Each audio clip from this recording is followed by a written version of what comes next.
வணக்கம். ஒரு சின்ன கதை.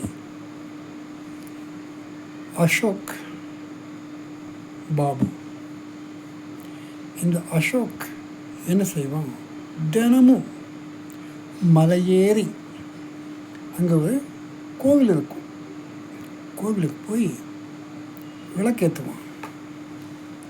10 நிமிஷம் விட்டு அந்த பாபு அவனும் மலை ஏறி போய் அந்த அசோக் ஏற்றிய விளக்கை அணைச்சிடுவான். இது ரொட்டீன்.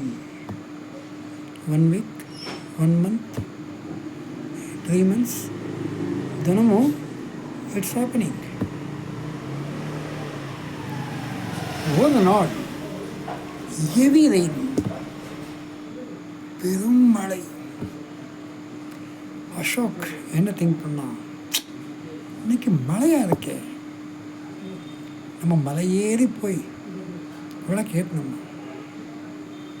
ஸ்லிப் ஆகிடுத்துனா இன்னைக்கு வேண்டாம், ரெஸ்ட் எடுத்துக்கலாம் அப்படின்னு அந்த மழை பெஞ்ச நாளில் அசோக் போல.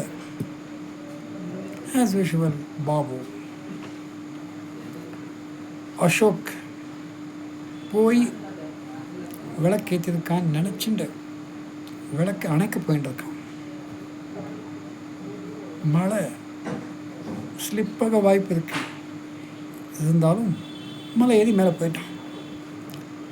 பார்த்தா கோவிலில் விளக்கு ஏற்றல. அன்றைக்கி அசோக் மலை ஏறி போல. கோவில் இருட்டாக இருக்கு. அப்போ அங்கே உள்ள கடவுள் பாபு கிட்ட, எனக்கு உன் பக்தி பிடிச்சதுக்கு உனக்கு என்ன வரம் கேளு. இப்படி தான் கதை முடியுது.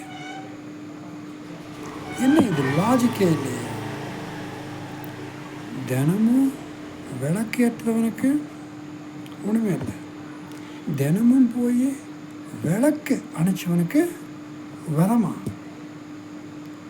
அப்போதான் ஒரு கன்வின்சிங் எக்ஸ்பிளனேஷன்.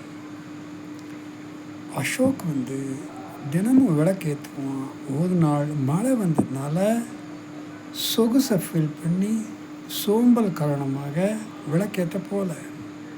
ஆனால் பாபு மழையோ வெயிலோ தினமும் என் வேலை விளக்க அணைக்கணும். அன்றைக்கி மழை பெஞ்சதுக்கு ரிஸ்க் எடுத்துன்னு போய் விளக்கணைக்க போயிருக்கான். So the moral of this story is, தினமும் உனக்குரிய கடமையை செய், உனக்கு பலன் கிடைக்கும்.